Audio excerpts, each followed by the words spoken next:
Thanks for joining us for today's discussion that we developed in collaboration with our amazing partners at Bloomberg Philanthropies and the U.S. Conference of Mayors. Today, we'll be discussing how cities can take advantage of the federal resources provided by the Bipartisan Infrastructure Law and the Inflation Reduction Act to help cities become more resilient after the impacts of climate change and extreme weather. These resources, which we'll be discussing today, include the $1.4 billion provided by the Promoting Resilient Operations for Transformative, Efficient, and Cost-Saving Transportation Grant Program, also known as the PROTECT Grant Program, the nearly $3 billion provided by the Building Resilient Infrastructure and Communities Grant Program, also known as the BRIC Grant Program, and all of the funds provided by all of the FEMA grant and loan programs designed to help cities address natural disasters and extreme weather. We have a lot to cover today, but before we dive in, we want to make sure that you know about two new resources that are relevant to today's. First, our guide to federal funding for disaster preparedness and resilience.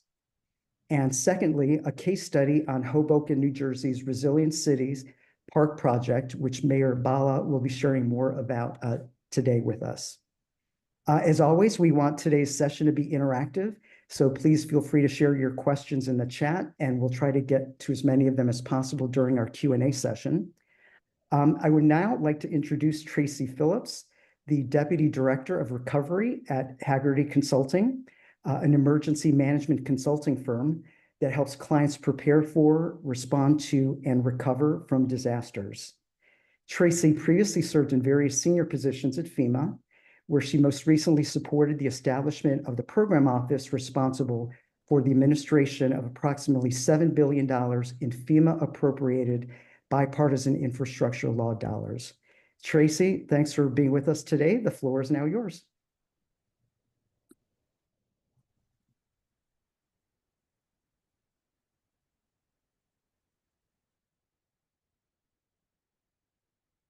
Tracy? It's on mute. Tracy, I think you might be on mute. Okay, is that better? Yes. Yep, we can hear you, Tracy. Okay, great. Okay, thank you for that. Is there an echo now? I've been having sound issues all day. Yep, okay.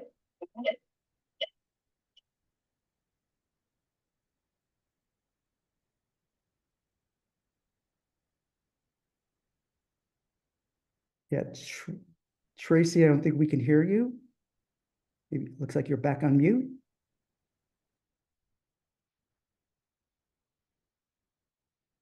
Thanks for your patience, everybody. Yep, sorry about that. I think we're getting feedback though, right? Okay, maybe it's just me. Local infrastructure hub investing in disaster preparedness.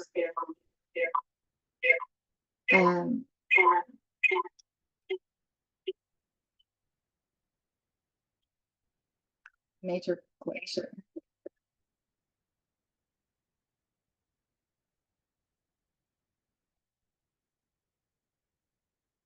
Is that any better?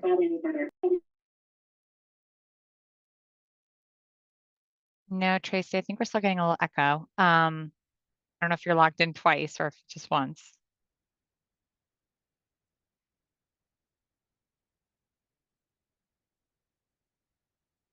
Hey, Tracy, you're muted on your computer. Maybe unmute the computer and mute the phone so we don't get feedback from the phone.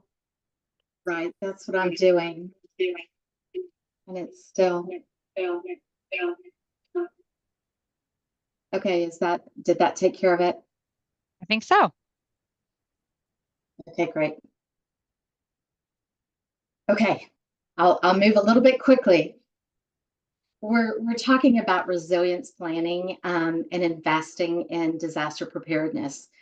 It's an integrated process that is more complicated than we would like, but it works. and we're at a particular moment in time when we have available funding that is important in the overall planning process, in not only how much is available, when it's available, and when it needs to be integrated into plans for local communities. So first, let's talk a little bit about federal resilience framework and the way to frame this up and kind of organize thoughts, and make sure that everyone is aware of the funding mechanisms that are out there, the programs and what they cover, and how that integrates into local infrastructure and community needs. So when we talk about the framework, we're mainly talking about elements such as preparedness, mitigation, and resilience activities, and how those feed into infrastructure and community investment. The federal approach has shifted over the years from strictly response and recovery to mitigation and resilience. We have found over the last 25 years or so that the more preparation that's done and planning that's done for events that affect a community's day-to-day activities, as well as damages to its infrastructure and community, is tied together in a way that makes planning for it a little bit more complex. In this overall scheme, FEMA is the primary provider for assistance, but there are also 17 other federal agencies and resilience-related programs that are available. You can imagine that at the federal level, there is bureaucracy to be dealt with, and managing that as a part of grants administration and applying for grants and doing that in the right time frame is incredibly important. Providing plans that are a roadmap for when these federal actions in pursuit of resilience goals and other help at the state and local level are important to factor into planning assumptions along the way. Framing a vision for success. So providing a strategy for all of this, none of the planning can be linear. There is some planning that happens early on and before infrastructure may have been affected in some way is important. Approaching planning and the practical implementation for itemizing projects and how that fits together programmatically in what's best for a community and its stakeholders, while factoring in timelines and funding with an executive strategy as the overarching theme. Outcomes should be revenue positive. They should factor in reducing repairs, recovery, liability, and reputational costs. Risk reduction here creates an effectiveness that supports other key missions in a community and leads more toward looking at it through a broad lens of resiliency and sustainability. Resilience is an outcome that the community and institutions have a common stake in, and getting that stakeholder buy-in at the community level is incredibly important. So when we look at the scope, process, and key elements of resilience planning, it goes along a continuum, but what is important here is focusing on the how. Most plans focus on the what. How in resilience is important when making decisions about what the solutions are to community challenges and presenting them in a manner that aligns resources, partners, and priorities across key areas of vulnerability. It should ensure coordinated implementation of cross-cutting objectives, and looking for methods that achieve more complicated long-term objectives. They should capture and communicate how these actions support equity in the community and should prioritize actions that will help withstand and recover any disasters and any other shocks to the system. Focus on needs that require or benefit from public support, creative financing, stakeholder alignment, and partnership are key. Overall, optimizing resources and developing funding strategies where needed across these 5 kind of elements in resilience planning are incredibly important.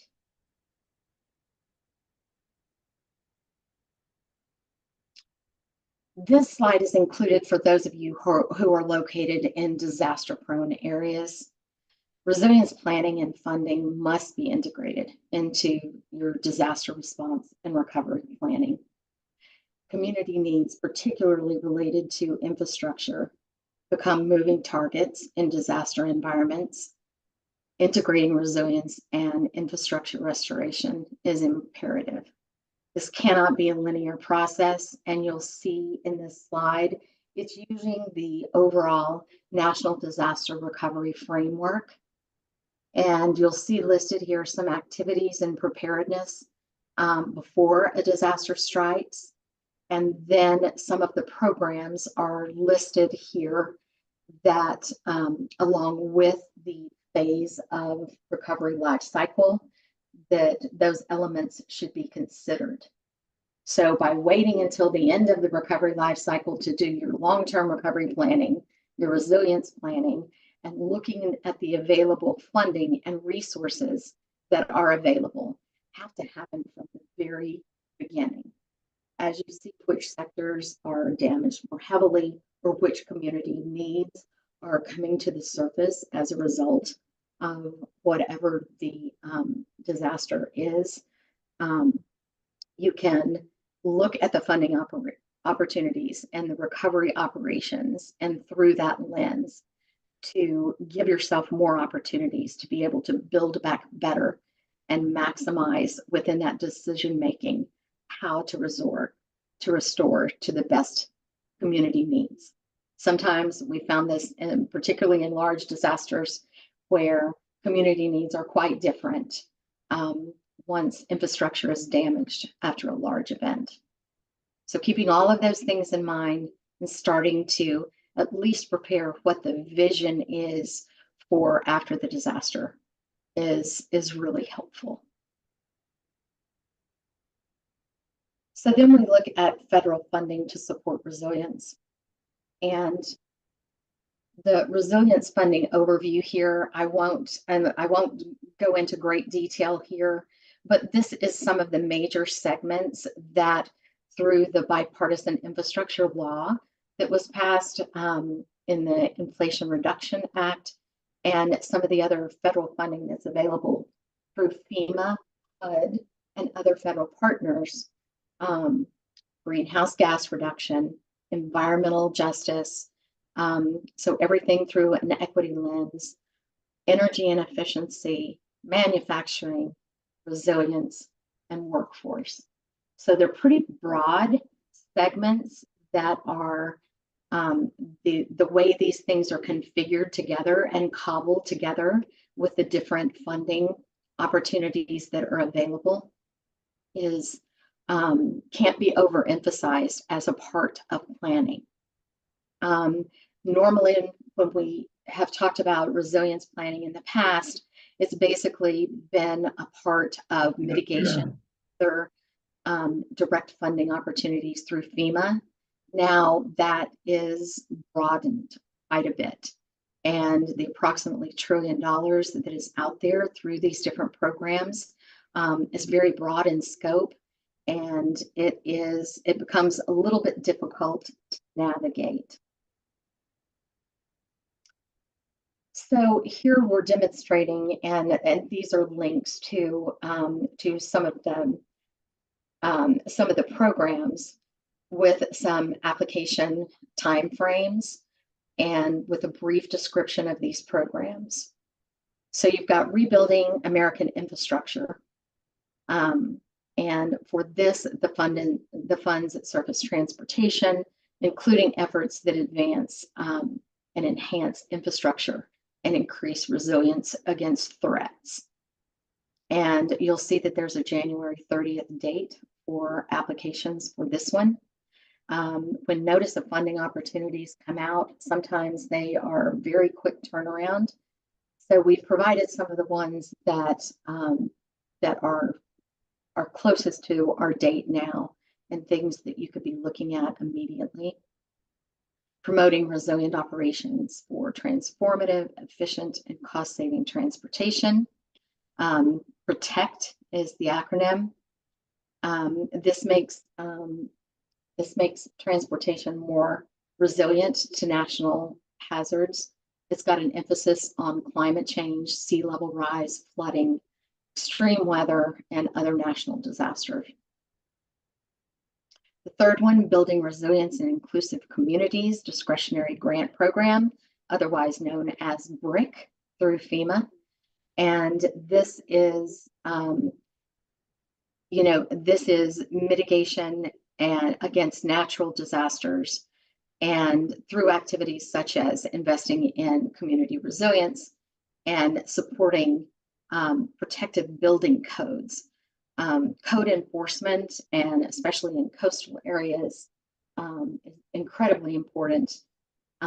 It also gives opportunities to regionalize some of the funding in a way that wasn't available in regular mitigation grant opportunities. So this is kind of a new way to look at partnerships with communities within the BRIC program. Flood Mitigation Assistance, or FMA, is funds that focus on eliminating risk of repetitive flood damage to buildings and structure. And this is especially for structures insured by NFIP, National Flood Insurance Program. So this is a few examples of the kind of things that we've been talking about.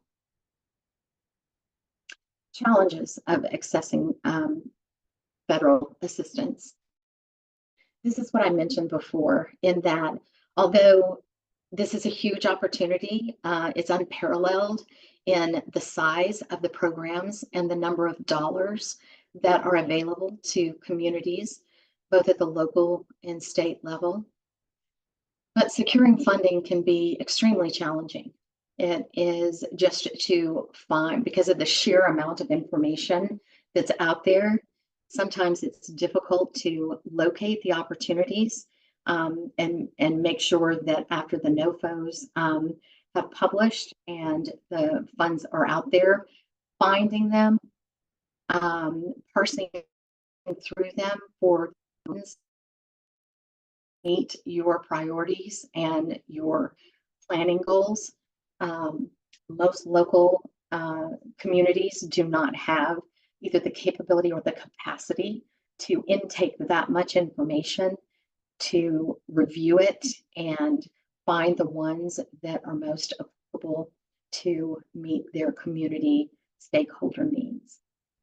So as a part of this, many of the grants these days that are a part of these different programs we're mentioning offer support, technical assistance support for finding grants, applying for grants, and helping to manage and monitor grant activities. So that's an added bonus to some of these as well.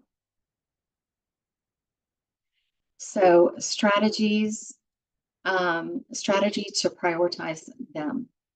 Identifying your priorities should be done during the planning stage, whether that is during a massive event or it's because in a particular community, you know the needs that you have. If you have equity issues, if you have underserved communities, if you have infrastructure that is aging and you know there are needs surrounding that, identifying those priorities are important in the planning stage. So identifying what they are, what the priorities are, so that you can do more targeted searches for the programs that are out there.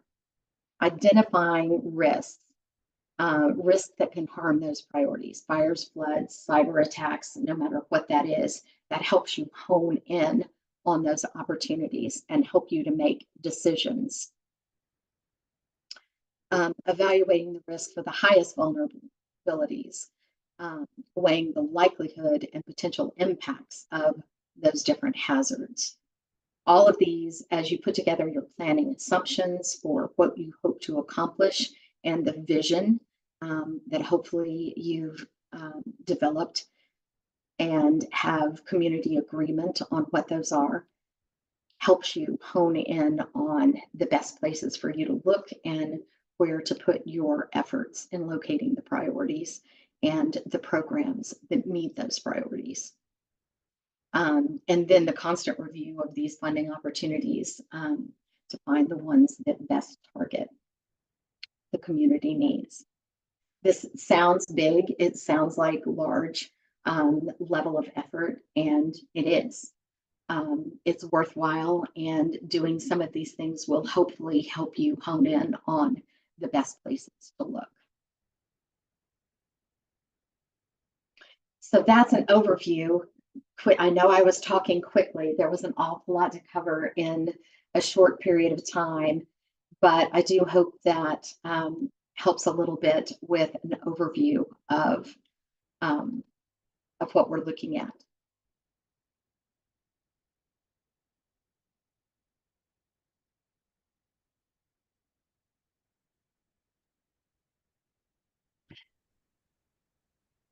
I believe, Tracy, we have a few questions for you. One came in from Lauren Atkins of Hot Springs. She said, we have several resilience plans, but they're by department.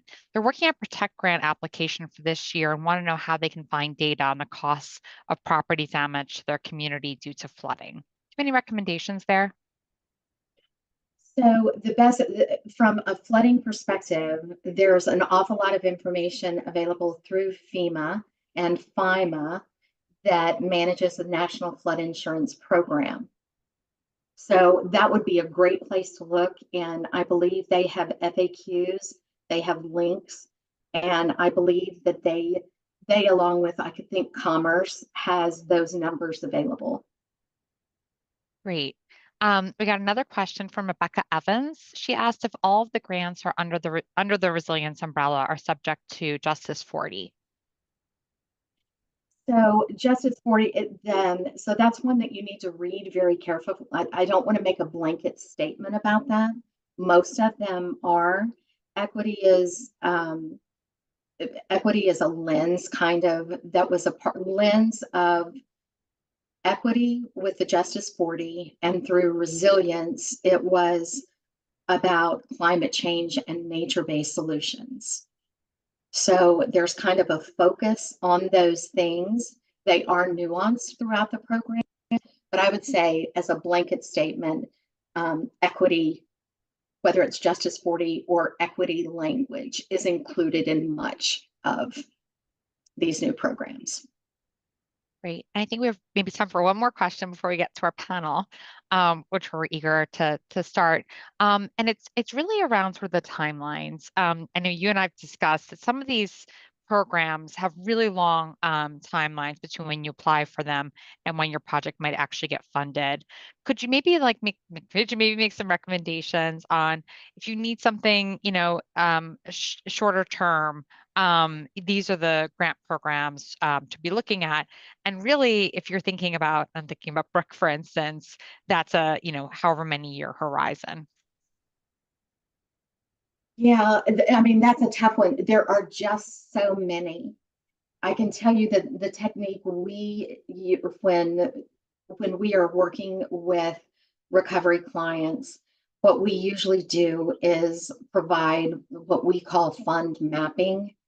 And that is just kind of gathering, the macro and micro level information from these programs and trying to align those with priorities to kind of parse down that total amount of programs that you're looking at, so that you can take a deeper dive into looking at which ones, would be the most effective and the most, beneficial to your community.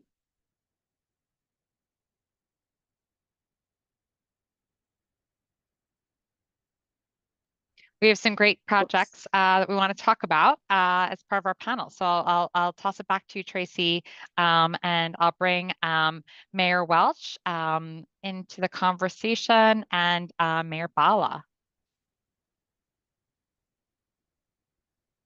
Okay. And so we have Mayor Kenneth Welch today from the city of St. Petersburg, Florida, joining us, and Mayor Ravinder Bala from the city of Hoboken, New Jersey, to talk about the resilience projects that they've been working on in their communities and how they've actively pursued federal funding for these projects. I'll pass it over to you, Tracy.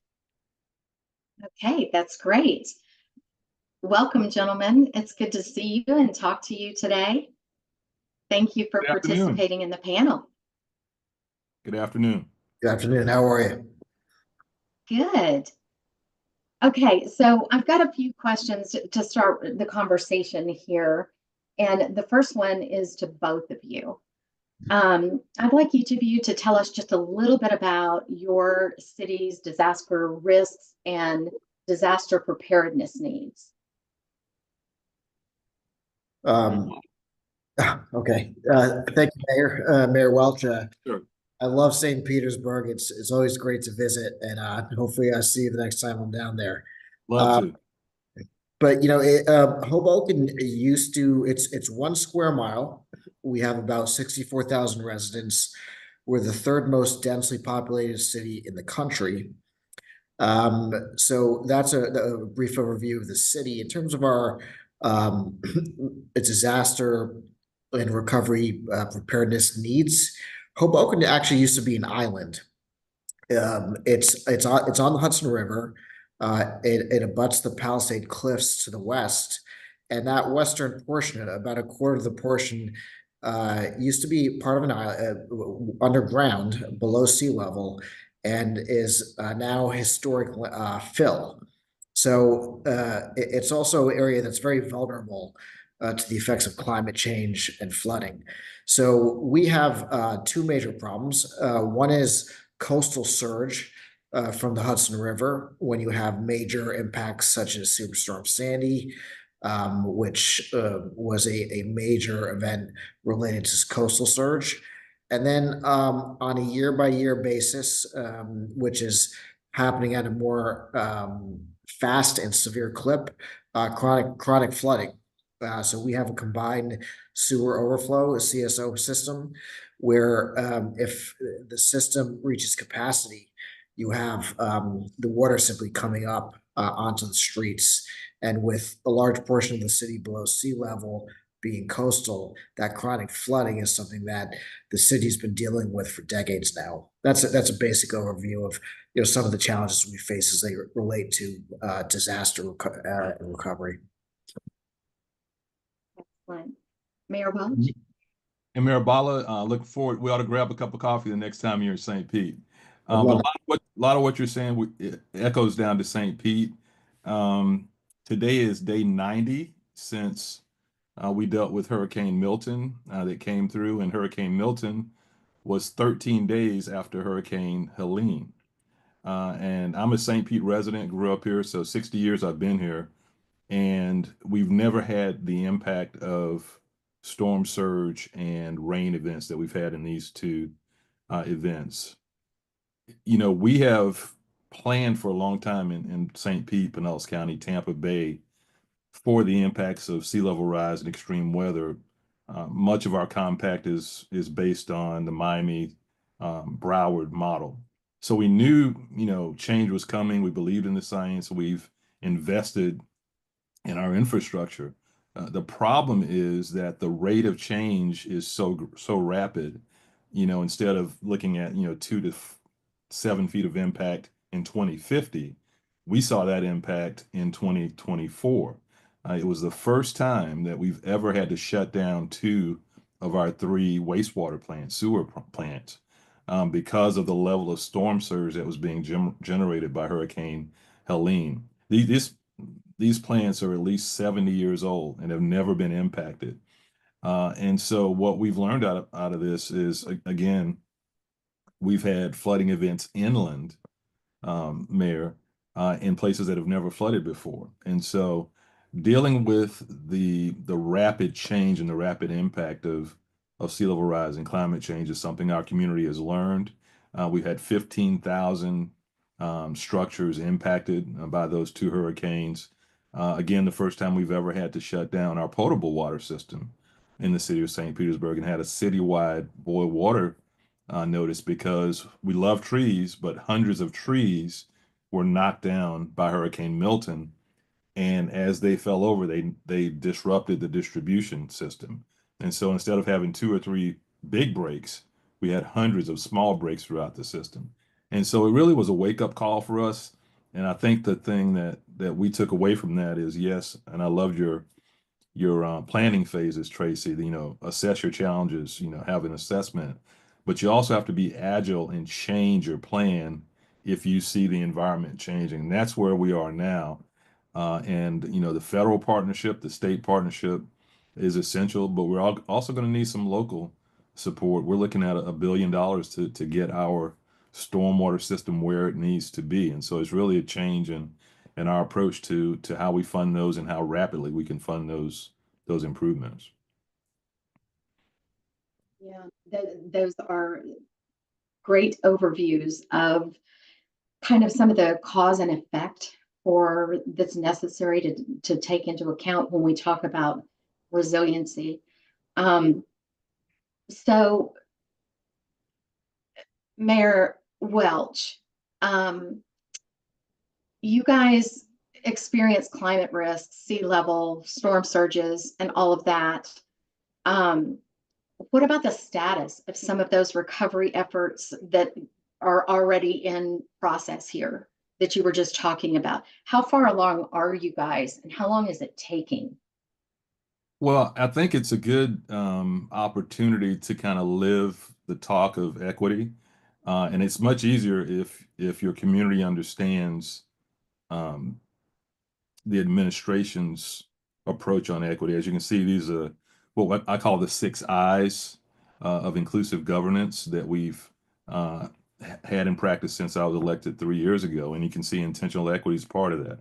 So it's not new. It's not something new we're trying to build into resilience. It's just our way of work.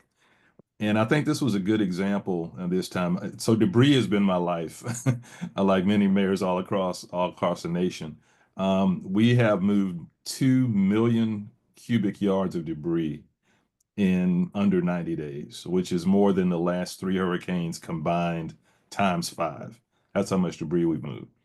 But we were telling folks, once the debris is a short-term problem, it's how we rebuild in those areas that continue to be impacted. Do we rebuild? Do we, of course, with the 49% rule or the 50% rule, some folks won't be able to rebuild, and the state of Florida is stepping in with an Elevate Florida program to help some of those homeowners, and some will actually abandon those properties.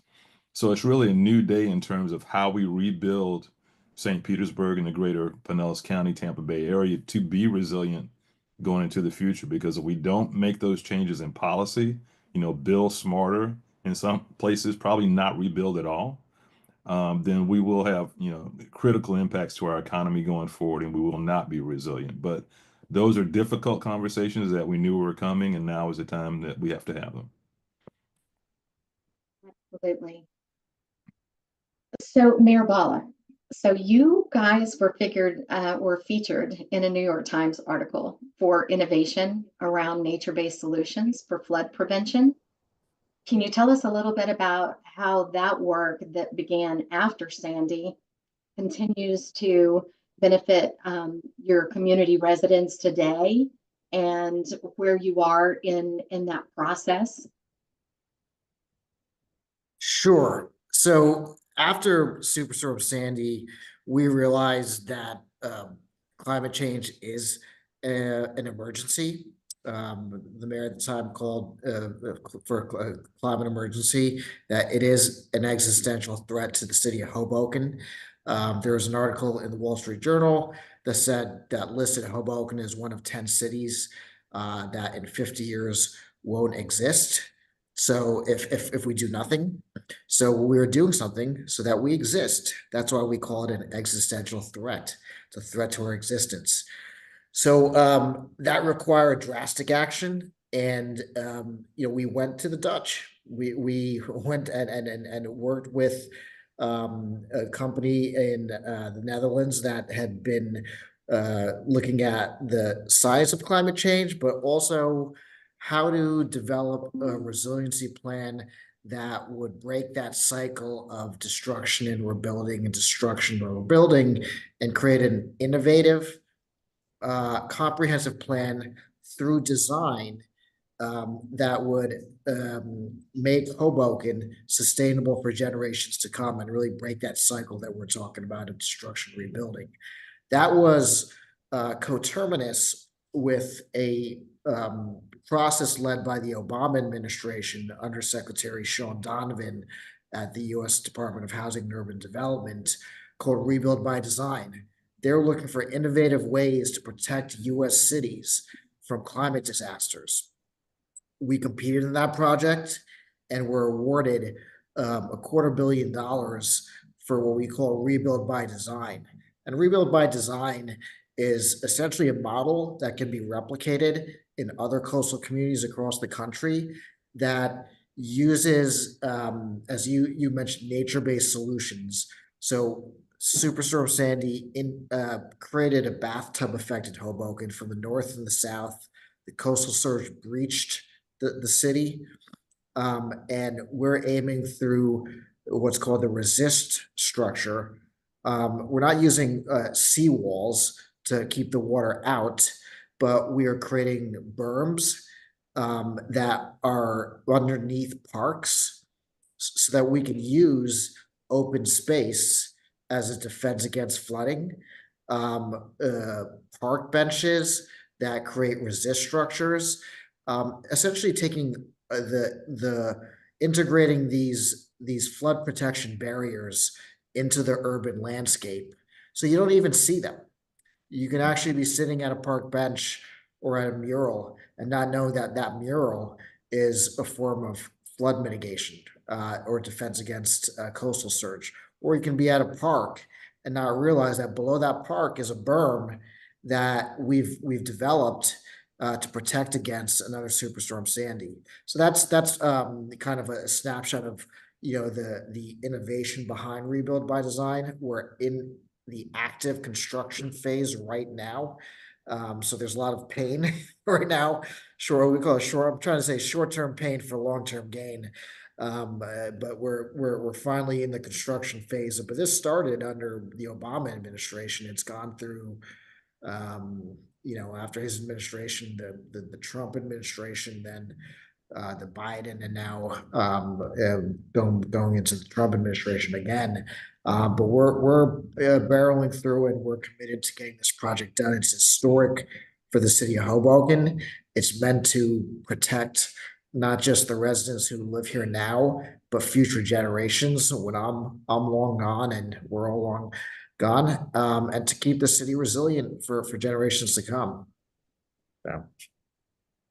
Yeah, that is pretty amazing. So what the overall timeline how many years is that? We were initially awarded the funding in 2015. There's a very intensive regulatory process that is required to actually reach what's called a record of decision, go through an environmental impact study, multiple phases of diligence that gets involved. It's actually a state project administered by the state of New Jersey in partnership with HUD and with the city of Hoboken. But we reached a record of decision in about 2018 and began the construction phase about a year ago. Hope to complete that construction phase within the next couple of years. Wow, That's amazing. And I think it's very important to call out in that description that you just gave. That's very typical of these programs that we're talking about that are out there now. There's a level of rigor there that is required, and the compliance is fairly strict, not just on environmental, but all of the other, federal aspects of rules that have to be followed. So it's pretty comprehensive, and it's pretty well detailed. So yeah, thanks for that. That's amazing. So Mayor Welch, after Helene and Milton, I was down in Sarasota as well, and I'm doing work back and forth now in Asheville, and in seeing it up close and personal. Um, I know it's always hard to communicate, even in Florida, where these events happen quite frequently. It's really hard to communicate expectations for timelines for recovery. It always takes longer than you'd like for it to. And sometimes that recovery life cycle gets spread out a little bit if you're trying to build back better. So describe to us like where you guys are right now after Helene and Milton. And are you looking at any opportunities, or have you seen anything that you could give us an example of in finding ways to build back better? Well, yeah, I can say, first of all, this was in the midst of the election season, and I was really elated that the federal and state government, so I'm in Florida, so Governor DeSantis and the Biden administration really were working well together to address the need, as well as the elected officials, because of the impact of those storms.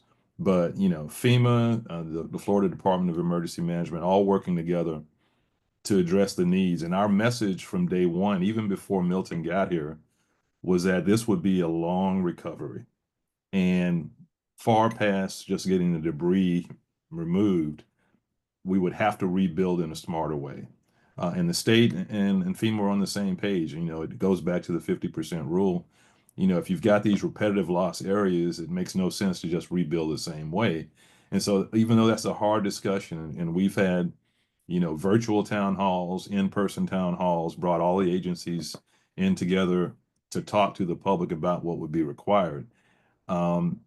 It's a conversation you have to have, because if you just rebuild the same way, you're going to be just as susceptible going forward. So I think having that consistent message that it's more than just the debris at your curb, it is how we rebuild in the city of St. Pete and Pinellas County and Tampa Bay going forward. And if we do that, we've got a partner. And so the state of Florida is moving in the direction, and they've announced Elevate Florida. They're going to help those folks, whether they want to elevate, rebuild, or abandon their property, and allow cities and counties to focus on our infrastructure, which is a big ticket item as well. And so we've just been consistent in those messages. Folks, if you've been hit 2 or 3 times, you can understand the frustration, and it just comes with leadership, Mayor Ball. I'm sure you can relate to it, that you're going to just have to have the conversations, let folks vent if they must. They created a character for me called Welch Pile, so they were naming the piles of debris after Welch. And I said, look, if that makes you feel better, great. It'll be gone in 90 days, and then we can talk about the real issues of how we rebuild these communities. And guess what? It's gone. It was gone before Christmas.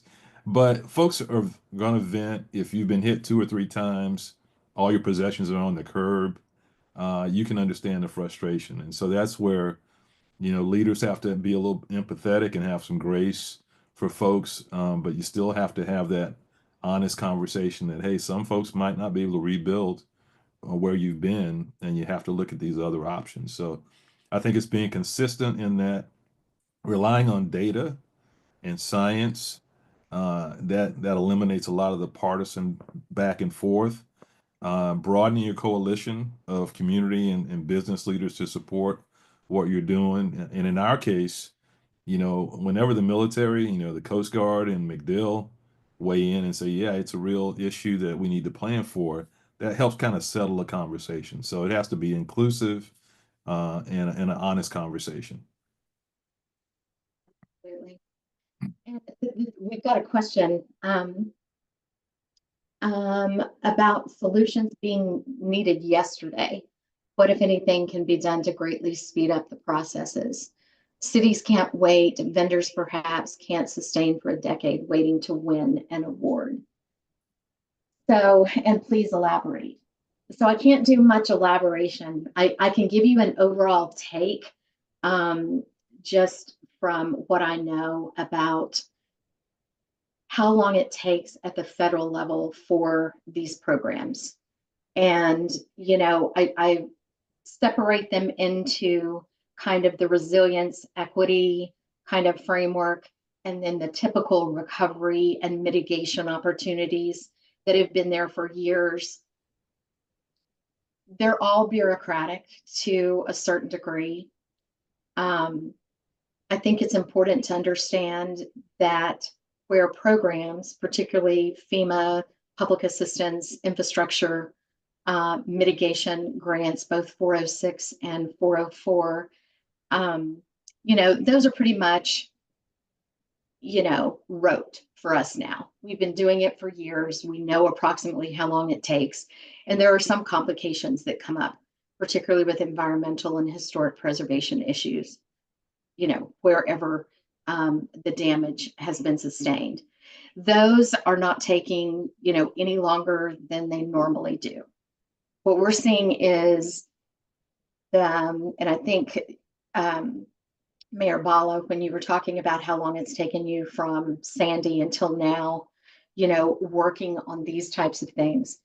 When you get out into these newer programs, the program management of it, the review processes and all of that are fairly new.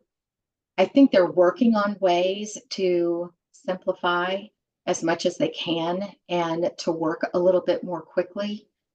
But I think that's going to take a minute. And the only advice that I would have is compressing that time frame on locating the grants you're interested in, matching those to your community priorities, and making sure that you don't miss deadlines for getting your, you know, your hat in the ring for those. That, I think, if you can become the most effective that you can become in doing that, whether it's reaching for outside technical assistance or getting your grants management departments or all of your departments that deal with grants management more familiar with them, the better off we'll be. Sorry, I don't have a better answer there, but I don't think there is one, honestly, right now. Tracy, They're all new within a year or two, you know, being implemented. So I just think it's kind of the nature of the beast for now. Tracy, Mayor Bala? Yeah. Yeah, I would add, if I may, I get that question a lot. You know, you've got this, you know, this amazing, expensive project, Rebuild by Design. It was awarded in 2015. It's 2024, but we're getting these horrendous rainstorms that are flooding our homes. Like we're getting them today. So what do? We can't wait for 3 years. We can't wait for 4 years. We need relief now. What do we do now to protect against more severe impacts of climate change? So what my administration has been able to do, you know, it's not a holistic solution, but we've developed what's called resilient homes guidelines. So for any homes that are in the floodplain that are vulnerable to flooding when we have these wet weather events, we have workshops where we bring in the vendors who can create, so that the idea is to make sure that your home, you can do whatever you can to make your home resilient against flooding, resilient against having your basement flooded, the impacts. And you know, whether it's vendors who install wet weather pumps, whether if you want a green roof to mitigate flooding in your property or your neighborhood, creating a rain barrel in your backyard, connecting residents so that they can make the investments in their properties to make their own individual property more resilient while we wait for these broader policy solutions to make the whole city resilient, is a interim solution that a resident can take, before these larger federal projects come to fruition. That's all I'd add. Yeah. And I'd add that you Great can, information. yeah, I'd agree with that, and I'd add that it's about priorities, and strangely enough, our second budget public hearing that we have every year had to be delayed because of Hurricane Milton. But the citizens who came to that were literally begging us to put more money into stormwater. And just having the money there doesn't mean you can spend it efficiently. But we've got the consensus, I think, to speed up what's already in our CIP. And so I've asked our public works staff to look at everything in our 5-year CIP, about $750 million, and see what can be moved up and used efficiently. And we're also going to have to go out and look at other ways to raise local funding, because you're not going to get all of your needs funded through federal or state. And so you got to have that local resource. And for us, we've got some issues that we're going to bring the city council and the community up to and including a referendum to fund that through a bond. And we have a penny for Pinellas infrastructure sales tax that basically has handled all of our capital for 4 decades. But this would be something we think is worthy of asking the public, do you want to pay for, a level of resilience that we don't have now through this tax? And so everything has to be on the table. If we kick it down the road another generation, it'll be too late. So it takes a little bit of, if not us, then who mentality. Yeah. Well, and I love the approach that that you both have laid out here.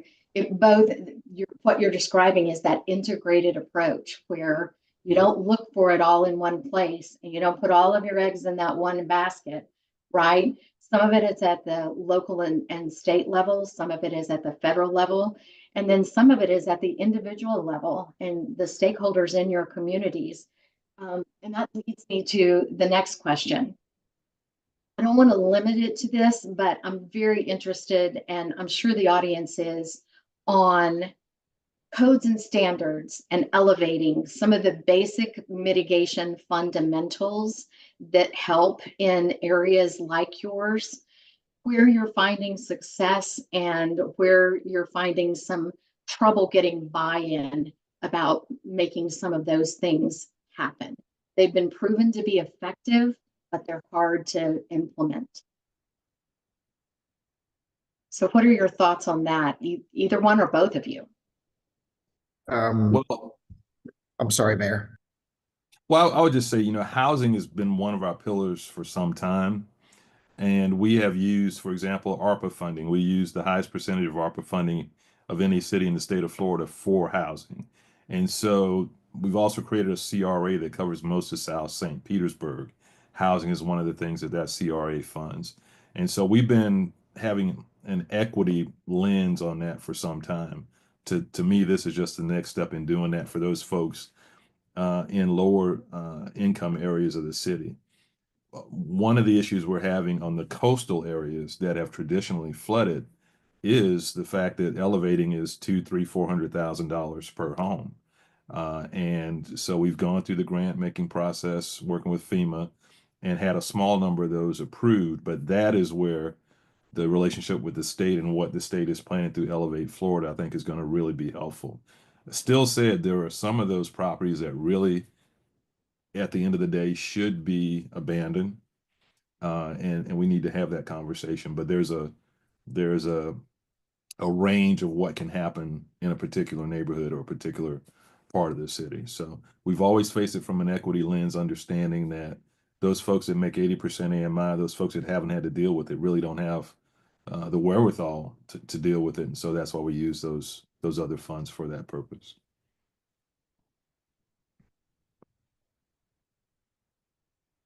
Great. Well, Mayor Bala? Yeah, just briefly, we had to update our building code to comply with the FEMA flood maps because so much of Hoboken was in the floodplain. A lot of residents live in their garden unit, which is the surface or oftentimes subsurface portion of a home. So for a portion of the city, we had to develop codes that would not prohibit an individual to habitate or live in those vulnerable portions of their homes. And it involved a little bit of rejiggering as to whether or not we'd allow that homeowner to build, above 40 feet, which is like the standard, to go up to 50 feet since they're losing 10 feet at the ground floor. So, we're making those adjustments. The good news is that once Rebuild by Design is completed, 70% of Hoboken will be outside the floodplain, so we can adjust those codes. And in our environmental justice communities within the Hoboken Housing Authority, we'll have 100% of the housing authority outside the floodplain. So we do view this project from the lens of equity, because the communities that were most impacted were within our public housing. So this investment really is taken also from the standpoint of environmental justice as well. Mayor Bala, Amazing. thank you. Thank you, Mayor Welch. Thank you, Tracy, for today's discussion. I know I personally learned a lot, and I bet most of our participants did so as well. We're asking that all of you please fill out our Zoom poll, which should be on your screen right now. We really use the information we glean from these surveys to help with our programming, to make them as relevant as possible for what you all are facing out across the country. We also hope that you will consider applying to our local infrastructure hub winter boot camp. The registration deadline is January 22nd. You can find the link in the chat. To date, our boot camps have helped small and medium-sized cities develop competitive grant applications for federal resources. So far, we've helped 90 cities secure more than $315 million in federal resources. So if you're a small or medium-sized city looking for help with federal grant infrastructure applications, please sign up for our boot camp. And for the very first time, our winter boot camp will also be helping cities of all sizes with project implementation. So if your city has won a federal infrastructure grant, our team is ready, willing, and able to help you with procurement, with federal grant compliance, with project permitting. You can also register for the same winter boot camp through the link in the chat. We also encourage all of you to keep an eye out for an upcoming report from the U.S. Conference of Mayors. It'll feature 4 cities' resiliency efforts, including the resources that they're using to fund their work. And finally, just a reminder, as always, please check out our website, localinfrastructure.org. We have a full event calendar on our website, and we're adding materials and resources all the time to it. So thanks, everyone, for joining us today. We'll see you next time. Thank you.